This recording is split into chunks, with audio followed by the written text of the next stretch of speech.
앉으시고요. 혹시 어디가 아프셔서 오셨나요? 저는 체력이 다한 것 같아서 찾아왔습니다. 네? 체력이 다하셨다고요? 그럼 얼른 입원을. 아니요, 그게 아니고요. 제가 사실 장거리 연애를 하거든요. 사랑하고 보고 싶으니까 가야겠는데, 가긴 가는데, 시간, 체력, 돈, 이 생활을 기한 없이 한다고 생각하니, 장거리 연애요? 지금 확실히 서로의 마음은 변함이 없고 멀리 떨어져 있어도 보고 싶고 생각나고 뭐 그런 건 맞으시죠? 네, 당연하죠. 그럼 서로 사랑하는 마음은 변함이 없는데 너무 장거리 연애라 시간도 많이 들고 돈도 많이 들고 체력적으로 힘들다 뭐 이런 거군요. 그런데요, 환자분은 그래도 연락하실 수 있으시죠? 핸드폰도 있고 뭐 컴퓨터, 스카이프 같은 걸로 영상통화도 할 수 있고 저희 병동 관리소 아가씨는요, 사실 남자친구가 군대에 갔어요. 남자친구가 군대 가기 한 달? 이쯤에서 군대 갈 걸 알면서도 만남을 시작했어요. 주변 사람들은 다들 그 사실을 알고 무슨 생각으로 그랬냐, 뭐 너 뭐 바보냐? 뭐 기다릴 수 있냐, 혹은 왜 기다리느냐, 얼른 헤어지고 다른 사람 만나라, 그랬대요. 근데 아직도 안 헤어지고 있고, 뭐 이제 군대 간지 한 2달? 조금 넘었어요. 그 아가씨도 힘들었대요. 정말 며칠 만나지도 못하고 남자친구가 군대 가서 얼굴도 못 보고 연락도 안 되고 그 사이에 뭐 사실 여러 명이 대시를 했었다는데 뭐 그거는 믿거나 말거나고요. 암튼 그래서 정말 고민을 많이 했었대요. 사실 당장 좋아서 사귄 거지만 막상 정말 가버리고 나니까 이것도 아니고 저것도 아닌 것 같은 느낌? 근데 그런 생각이 들더래요. 우리는 왜 사귀었던 걸까? 사람들은 왜 좋아하는 사람에게 고백을 하고 사귀는 걸까? 그건 좋아하는 사람이 보고 싶고 함께하고 싶고 생각도 나누고 싶고 뭐 등등 뭐든지 같이 하고 싶은 그 사람이 내게 힘이 되기 때문이죠. 그러니까 사귐, 연애 뭐 이런 걸 하는 게 아니겠어요? 그럼 지금 왜 힘이 드냐? 당장 내 외로움을 채워주고 내게 위안을 주고 함께 해줄 사람이 멀리 떠나가 버렸기 때문이죠. 물론 누군가 연애를 한다고 했을 때 연락을 하고 만나서 뭐 스킨십 하는 것 등도 매우 중요하지만 그렇지만은 그건 좋아하는 마음의 표현이거든요. 하지만 그게 없다고 사랑 혹은 연애가 될까요? 아니라는 거죠. 서로 좋아하지만 어쩔 수 없는 상황에서 못 만나고 연락도 못하고 하는 건 그저 좀 좋지 않은 상황에서 연애를 한다 뿐이지 그것도 사랑이고 연애랍니다. 다만 각자의 상황에서 관계를 이어나가기 위해 노력은 해야 되죠. 그것조차 없다면 그건 마음이 없는 거고 헤어져야 하는 것이죠. 그 작은 서로의 노력들로 사랑하는 마음을 확인할 수 있는 것이고요. 진짜 서로 좋아해서 사귄 거라면 어떠한 상황이든 서로에 대한 마음의 확신을 갖고 서로를 생각하고 각자의 자리에서 좋아하기만 하면 되는 거 아닐까요? 환자분은 지금 군대에 가신 것도 아니고 너무 장거리라 자주 만나기 힘들고 그런 거잖아요. 그러니까 보고 싶으면 문자해서 보고 싶다고 할 수도 있고 전화해서 사랑한다고 할 수도 있는 거잖아요. 어떤 커플이든 항상 완벽한 상황에서 연애하는 사람은 없습니다.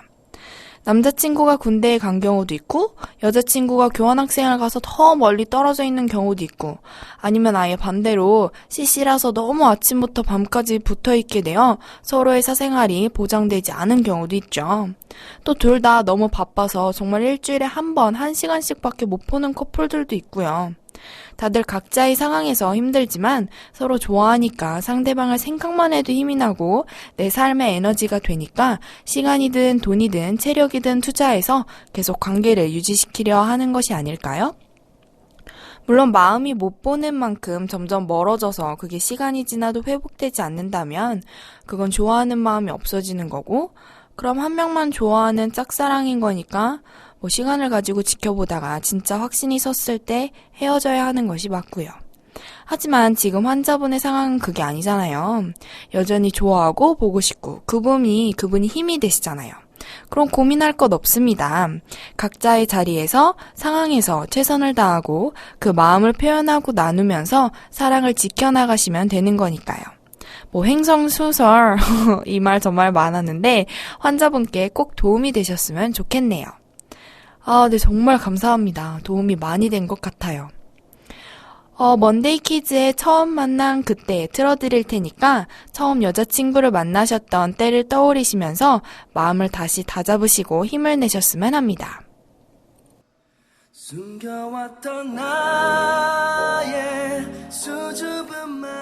남들에게 말하기 힘든 병이 있으시다고요? 어떤 병이든 모두 고쳐드립니다. 시대하스피털 인 JBS.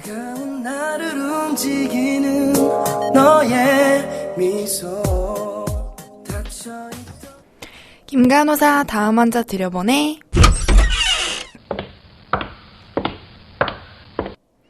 어이구, 네, 어서오세요. 안색이 많이 안 좋으시네요.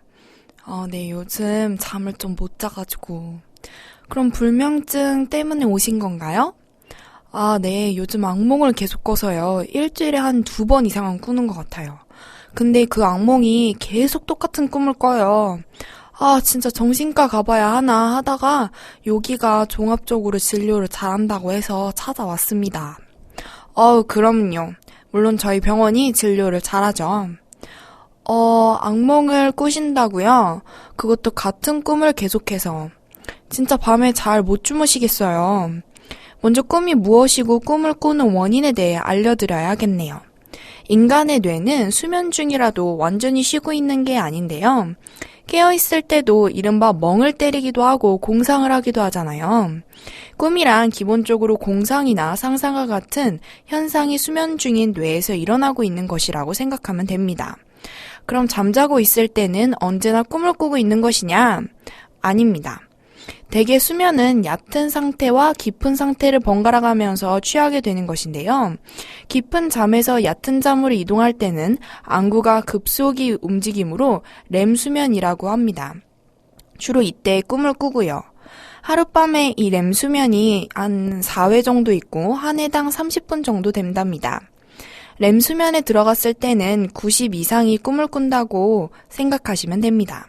그럼 무엇이 꿈이 되는가 하면은 바로 이전까지의 기억인데요. 그것이 무엇인가의 자극을 받아 여러 가지로 짜맞춰져서 꿈이 이루어지는 것입니다. 그러니까 주로 생각하시는 게 꿈에 나오고 뭔가 오늘도 이 꿈을 꿀 것만 같아 하면은 그 꿈을 계속 생각하시게 되면 다시 꿀 확률이 높아지는 것이죠. 대충 이해가 되시죠? 그러니까 지금 같은 악몽을 계속 꾸시는 게 환자분이 계속 그 꿈에 대해 생각하고 오늘도 그 꿈을 꾸면 어떡하지 하다가 꾸게 되시는 것 같고요. 그러니까 이젠 일부러라도 다른 좋은 예쁜 생각을 많이 하시고 재밌는 거 많이 보고 오늘은 엄마 꿈 꿔야지 혹은 인피니트에 애 나오는 꿈 꿔야지 이렇게 계속 생각을 하시는 게 좋을 것 같습니다. 네, 정말 감사합니다. 그럼 안녕히 계세요.